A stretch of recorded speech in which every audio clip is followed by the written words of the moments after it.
100만 자녀들을 울린 영상. 옛날 옛적에 아름다운 작은 산마을이 있었고 그 마을에는 한 아이가 살고 있었습니다. 이 아이는 특히 큰 나무 아래에서 놀기를 좋아했고 나무 또한 아이와 노는 것을 좋아했습니다. 그 아이가 피곤하고 배고플 때 나무는 말했습니다. 배가 고프면 과일을 따서 먹으렴? 아이는 신나서 매번 배고플 때마다 나무 위로 올라가 과일을 따서 먹었습니다. 그렇게 아이는 자라가면서 한동안 나무에게 가지 않았습니다.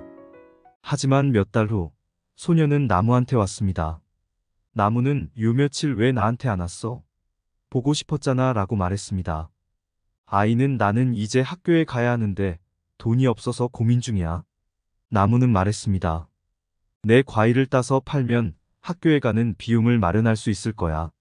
아이는 나무 위로 올라가 모든 과일을 따서 팔았고 그 돈으로 학교에 가게 되었습니다. 소녀는 학교에 가면서 큰 나무와 함께 보내는 시간이 점점 줄어들고 있지만 여름, 겨울 방학마다 아이는 여전히 큰 나무한테로 돌아왔습니다. 큰 나무는 아이를 너무 사랑했고 아이도 큰 나무를 너무 좋아했지만 아이는 점점 자라서 몇 달 동안 큰 나무 밑에서 놀지 않았습니다. 어느 날 갑자기 아이가 왔는데 큰 나무는 아이에게 최근에는 왜 나랑 놀러 오지 않았니? 라고 물었습니다.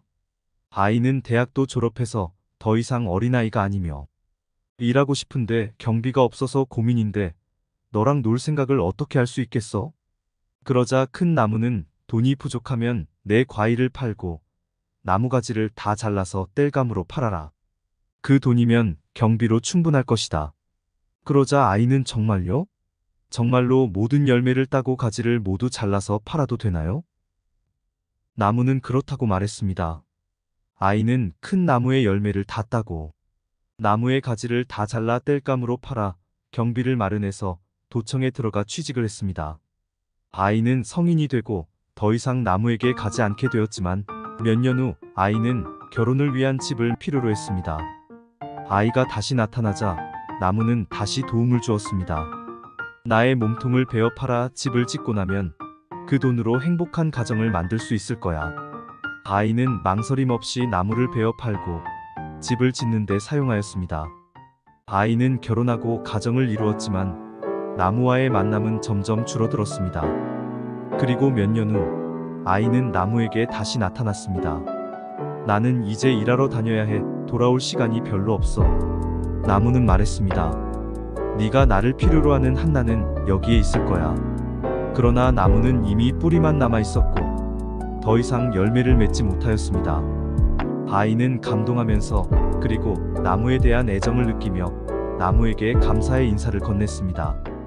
이 이야기를 통해 우리는 부모의 희생과 그들에 대한 감사를 느낄 수 있습니다. 나무는 부모의 상징으로 이해할 수 있으며 우리의 성장과 삶의 여정에서 부모의 사랑과 희생은 얼마나 큰 의미를 부여하는지 알려주는 이야기입니다.